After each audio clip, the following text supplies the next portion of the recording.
Praise lord. దేవాతి దేవునికి వందనాలు.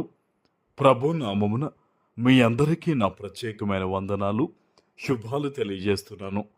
ఈ దినము కొరకు ఏర్పాటు చేయబడిన దేవుని వాగ్దానము ఆది కాండము 12వ అధ్యాయము 2వ వచనము. నిన్ను గొప్ప జనముగా చేసి నిన్ను ఆశీర్వదించి నీ నామమును గొప్ప చేయుదును, నీవు ఆశీర్వాదముగా ఉందువు. దేవుని నామానికి మహిమ కలుగునుగాక. ఈ ఉదయకాల సమయంలో సర్వ సృష్టికర్త అయిన నీ తండ్రి నిన్ను ఆశీర్వదించి గొప్ప వాగ్దానాన్ని నీకు అందిస్తూ ఉన్నారు. హల్లెలూయా.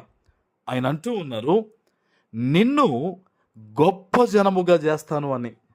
బహుశా ఈరోజు ఈ వాగ్దానం వినేవారిలో కొంతమంది నాకే సపోర్టు లేదు, ఒంటరి వ్యక్తిగా ఉండిపోయాను, నేను ఎంత యథార్థంగా ఉన్నా అందరూ నన్నే ద్వేషించి నాకు వ్యతిరేకంగా ఉంటున్నారు అని బాధపడేవారు ఉన్నారేమో. దేవుడు నీ హృదయాన్ని ఎరిగినవాడు గనక నీతో మాట్లాడుతున్నాడు. ఆయన నిన్ను ఎలా చేస్తారంటే గొప్ప జనముగా చేస్తారట.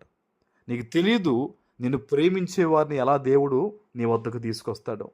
నీకు తెలియదు నిన్ను అభిమానించేవారు, నీకు అండగా నిలబడేవారు, నీ మనసును అర్థం చేసుకునేవారిని దేవుడు ఖచ్చితంగా నీకు సహాయంగా నిలబెడతారు. కష్టం వస్తే నన్ను పట్టించుకునేవారు లేరు అని నువ్వు అనుకుంటున్నావేమో, కానీ దేవునికి తెలుసు 1000 మందిగా 10,000 మందిగా దేవుడు నిన్ను నిలబెట్టబోతూ ఉన్నాడు. హల్లెలూయా. తప్పకుండా దేవుని కృపను నువ్వు ఆశీర్వాదాన్ని పొందుకోబోతూ ఉన్నావు. అందుకనే దేవుడు అంటూ ఉన్నారు, ఆనాడు అబ్రహాముతో దేవుడు చెప్పిన మాటే ఈరోజు నీతో కూడా ఆయన చెప్తున్నారు. ఏమంటున్నారు చూడండి, నిన్ను ఆశీర్వదించి నీ నామమును గొప్ప చేస్తానంటున్నాడు ఆయన. నిన్ను ఆశీర్వదిస్తానని నీతో నీ తండ్రి చెప్తున్నాడు. సాటి మనుషులు ఎవరైనా సరే నీకు సహాయం చేస్తాను అని అనేక మార్లు చెప్పి ముఖము తిప్పుకున్న వారు ఉంటారేమో, కానీ దేవుడు ఎంత మాత్రమూ కాదు, నిన్ను ఆశీర్వదిస్తానని ఈరోజు నీతోనే చెప్తున్నాడు దేవుడు. నువ్వు సంతోషించాల్సిన దినం ఇది. ఏ విషయంలో నీకు ఇబ్బంది ఉందని నువ్వు బాధపడుతున్నావో నాకు తెలియదు, కానీ దేవుడు నిన్ను ఆశీర్వదిస్తున్నాను అని అన్నాడంటే నీ బాధలన్నీ కూడా ఈ దినము నీకు దూరం అవబోతున్నాయని అర్థం. ఆమేన్. నిన్ను బాధిస్తున్న వారు దూరం అవుతారు. నీకు బాధ కలుగుతున్న ప్రతి పరిస్థితిని దేవుడు దూరపరుస్తాడు. మేళ్లతో నీ జీవితాన్ని దేవుడు నింపబోతూ ఉన్నారు. ఆమేన్. ఆయన అంటున్నారు కదా, నీ నామమును గొప్ప చేస్తానని. ఇప్పటిదాకా కూడా నువ్వు ఎవరికి పట్టింపులు లేవేమో, ఎవరికి అక్కర్లేదేమో, కానీ దేవుడు అంటున్నాడు నీ నామము గొప్పగా ఆయన హెచ్చిస్తారట. అబ్రహాము కూడా అనేక మంది ఇప్పటికీ కూడా మనం చెప్పుకుంటున్నామంటే ఆయన నామం ఎంత గణపరిచాడు దేవుడు.